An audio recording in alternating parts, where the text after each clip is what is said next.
الحمد لله رب العالمين وبه نستعين على أمور الدنيا والدين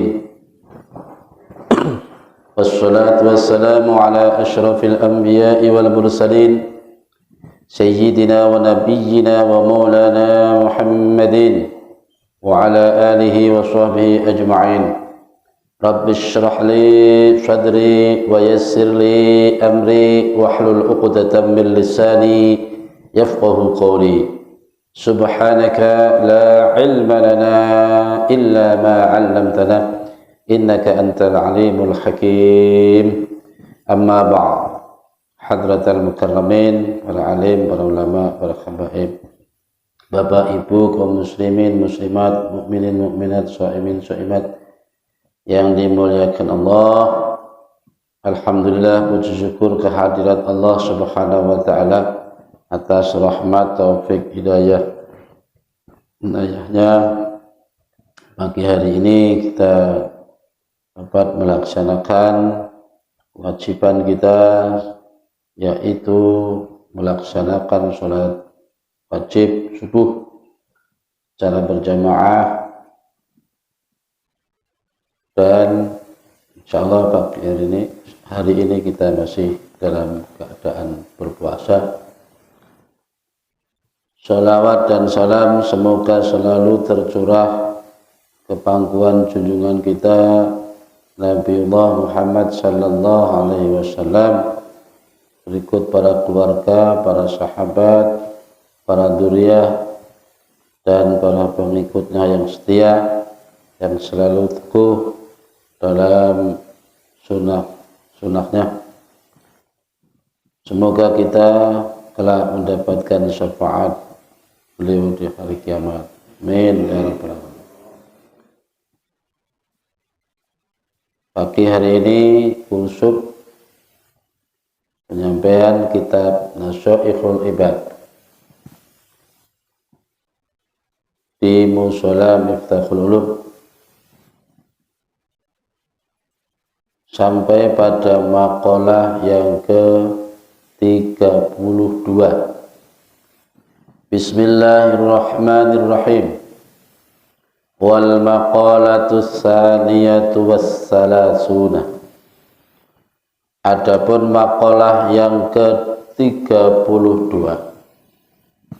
iku qala bersabda an-nabiyyu nabi sallallahu alaihi wasallam, idza kana tatkala sudah ada, idza kana tatkala tiba, yaumul kiamati hari kiamat, yudha'u maka dipasanglah, diletakkanlah al-mizanu timbangan, fayu'ta maknul kemudian didatangkan bi ahli sholati, yaitu orang-orang yang ahli sholat, fayufauna lalu mereka diberi ujurahum pahala-pahala mereka,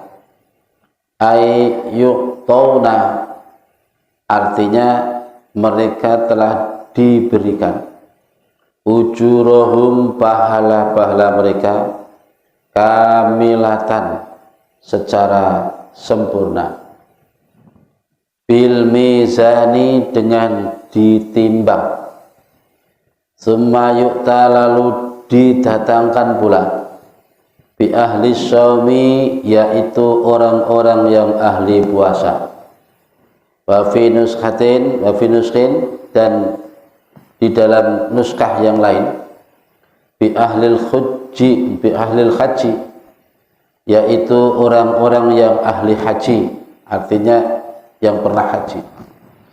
Fayuwaffawna lalu mereka diberikan ujurahum beberapa pahala mereka, bil mizani dengan melalui timbangan, tsumma yu'ta lalu didatangkan pula bi ahlil balai, yaitu orang-orang yang merasakan bilai, yang pernah mendapatkan cobaan. La yunsabu, tidaklah dipasang, lahum, karena mereka, mizanun, timbangan. Wala yunsharud, dan tidaklah dibuka, disebar, lahum, bagi mereka, diwanun, buku catatan amal. Ai jaridatul hisab, artinya buku catatan amal untuk dihisab. Fayuwaffawna, lalu mereka diberikan ujurahum, pahala-pahala mereka, bi ghairi hisabin, dengan tidak dihisab, tidak dihitung, tidak diintrogasi. Ai adadu maksurin, artinya bilangan yang bisa dihitung.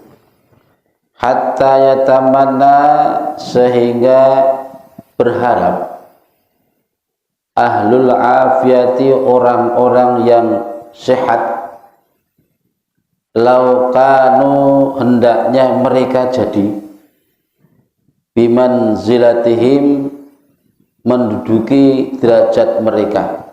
Mereka ini maksudnya ahlul balai.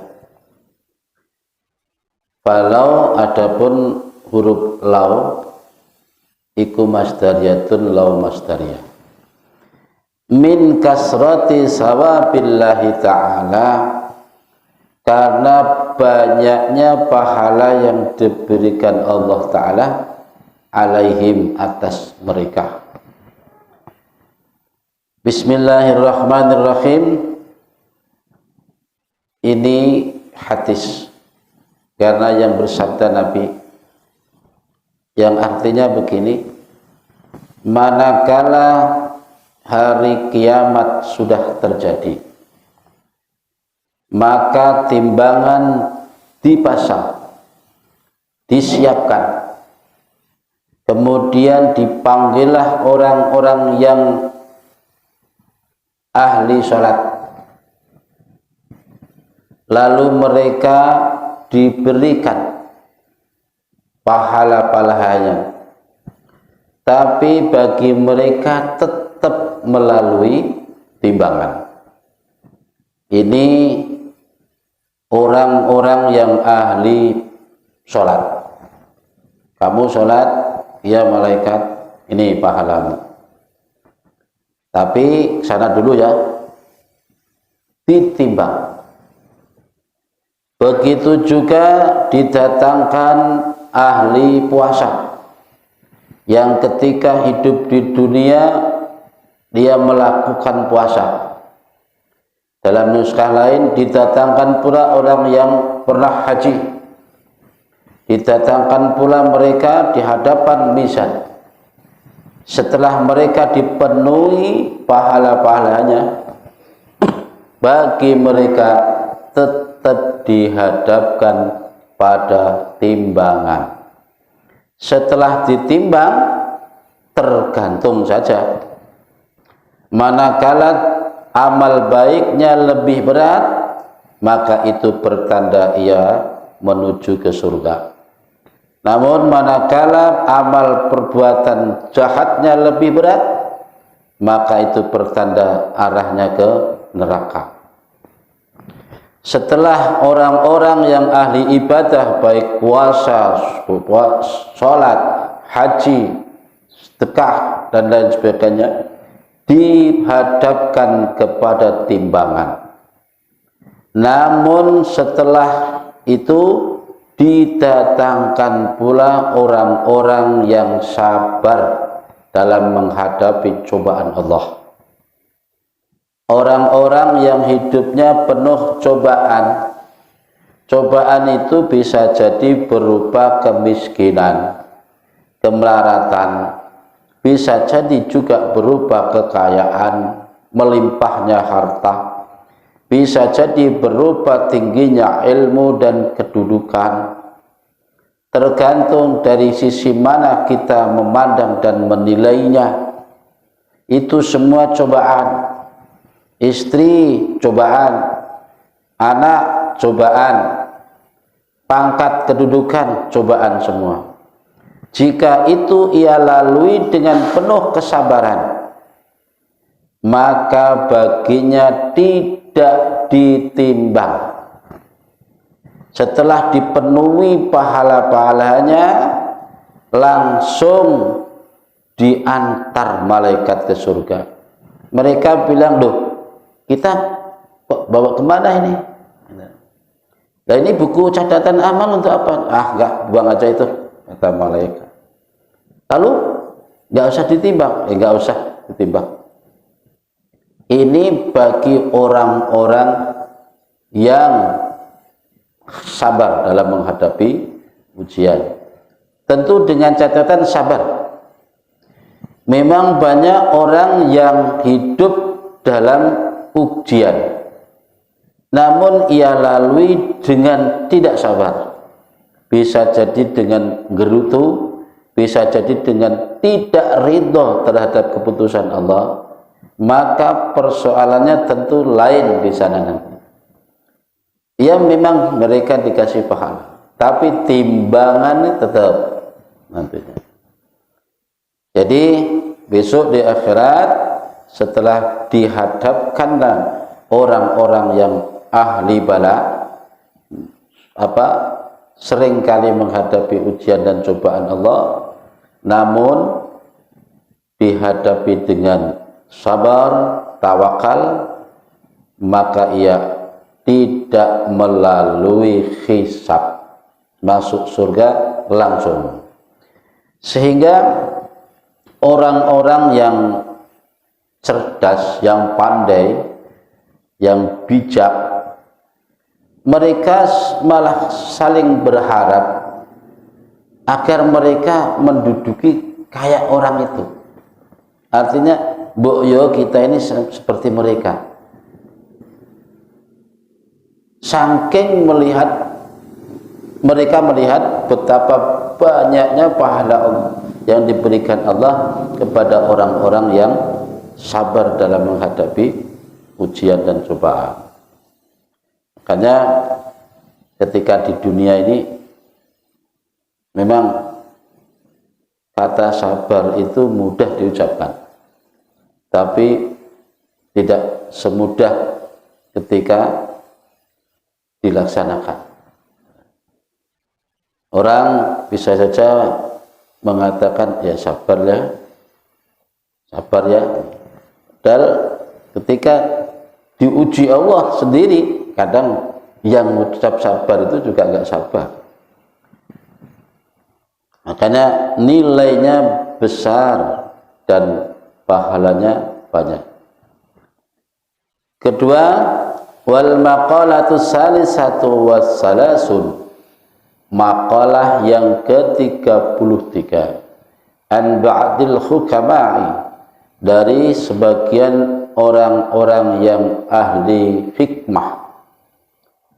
Begini, yastaqbilu, akan menghadapi ibnu Adam, anak cucu Adam, arba'a nuhbatin, terhadap 4 peristiwa perampasan, perampokan. Artinya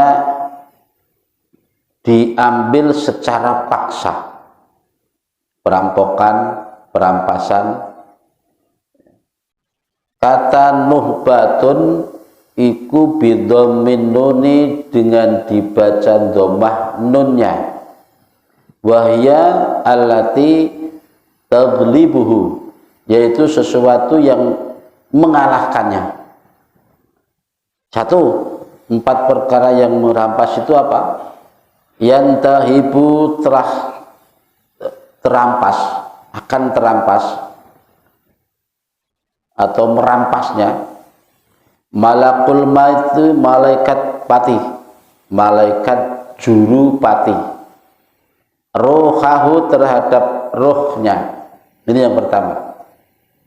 Setiap Bani Adam, anak cucu Adam, ya manusia ini, mau tidak mau akan menghadapi ini. Boleh atau tidak boleh, tetap dicabut rohnya oleh malaikat pati. Jika memang sudah waktunya tiba, tidak bisa ditangguhkan, diundur nggak bisa, diajukan juga nggak bisa, diminta pun sudah tidak bisa, tetap dirampas. Kemudian yang kedua, wayantahibul warasatu malahu, dan hartanya akan diambil paksa oleh ahli warisnya. Boleh atau tidak boleh, ridho atau tidak ridho, setelah ia meninggal dunia, harta secara otomatis jatuh kepada ahli waris. Nih.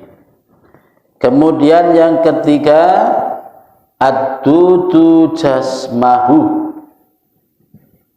jisimnya mau tidak mau, boleh tidak boleh, harus atau akan dirampas, akan diambil paksa oleh yang namanya ulat belatung. Jasad bagiannya belatung. Besok di alam kubur, dalam tanah, jasad kasar ini bagiannya belatung.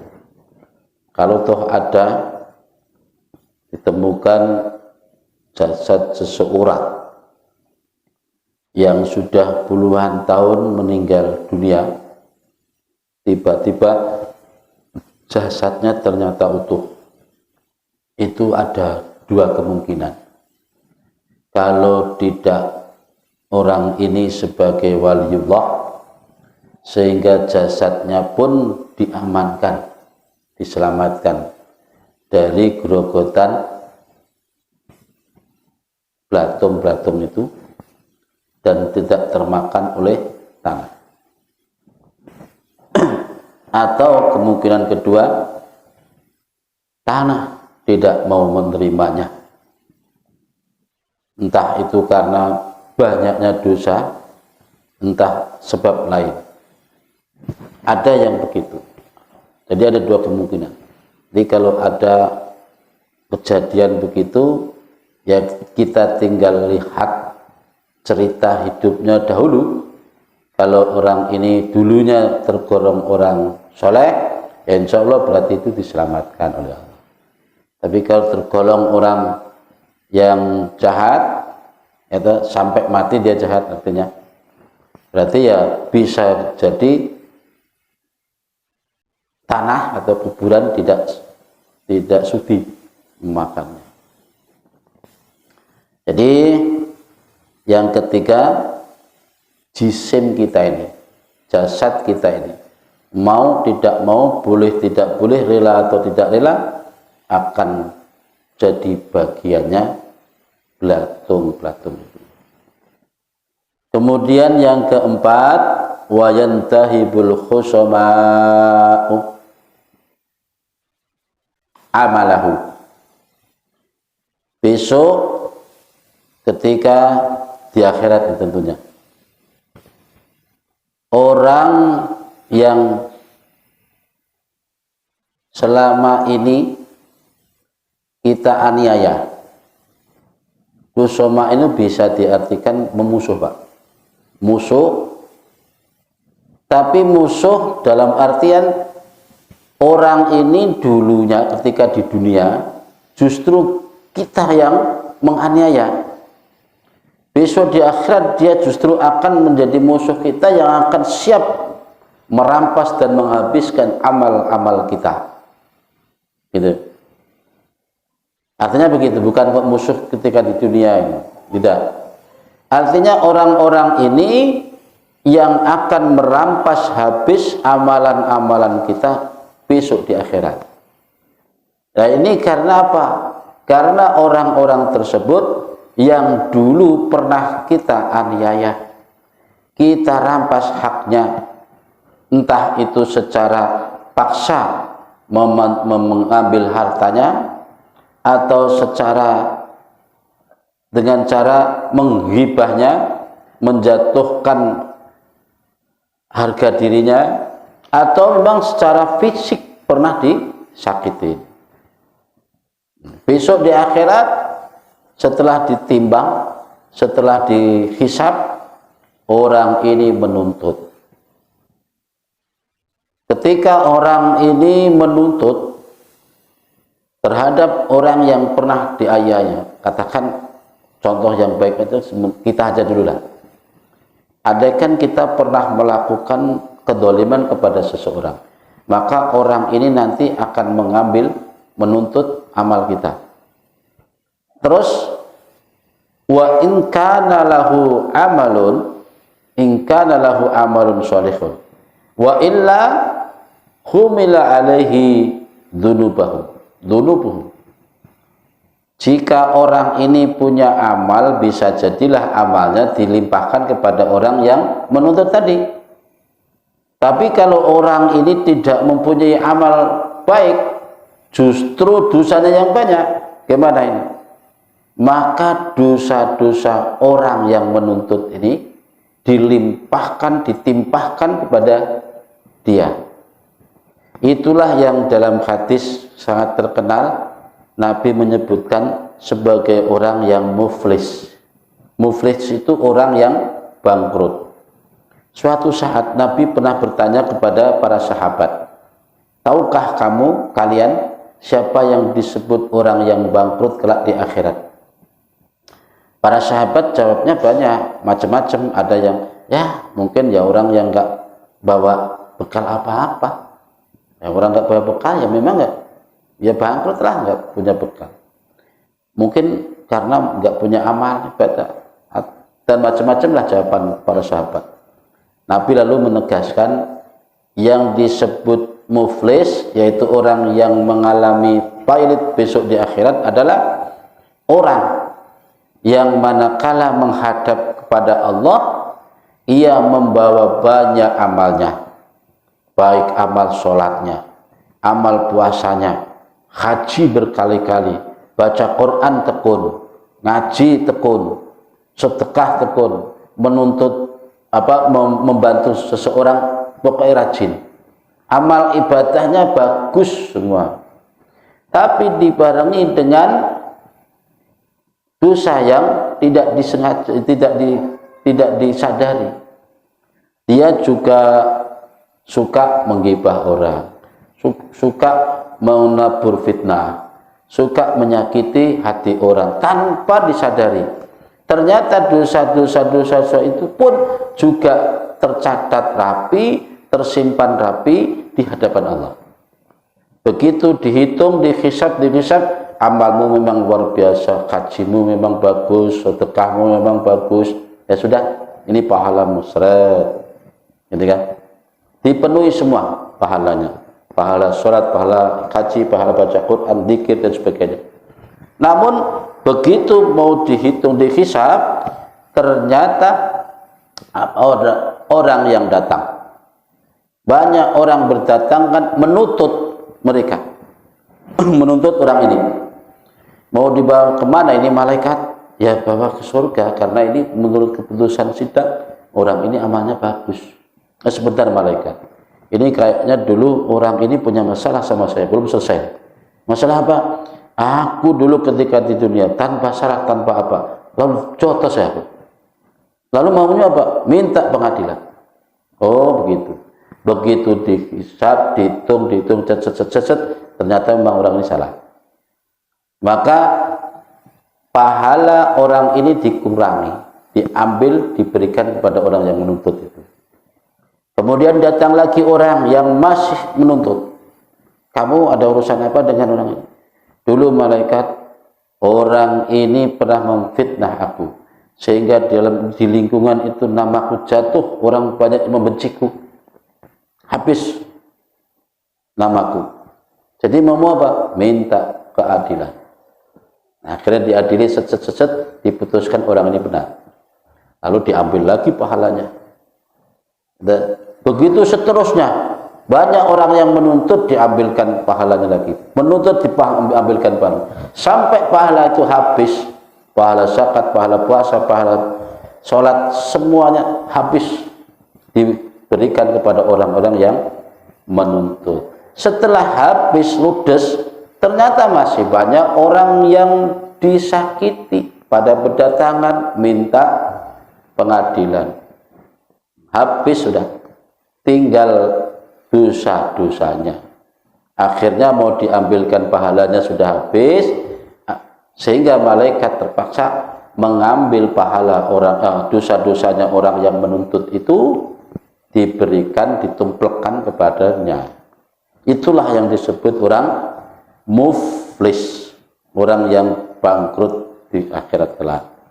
Makanya kata ba'dul hukama, tempat ini besok kita akan menghadapi perampok.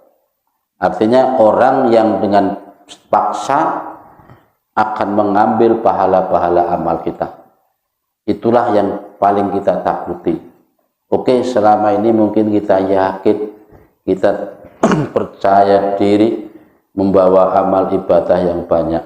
Namun di sisi lain kita tidak tahu kira-kira ucapan kita, perilaku kita membuat orang lain sakit hati, bisa jadi merasa tersinggung, merasa disakiti, dan lain sebagainya. Itulah yang patut kita waspadai. Semoga kita diselamatkan oleh Allah dari itu. Terima kasih Bapak Ibu yang dimuliakan Allah Subhanahu wa taala.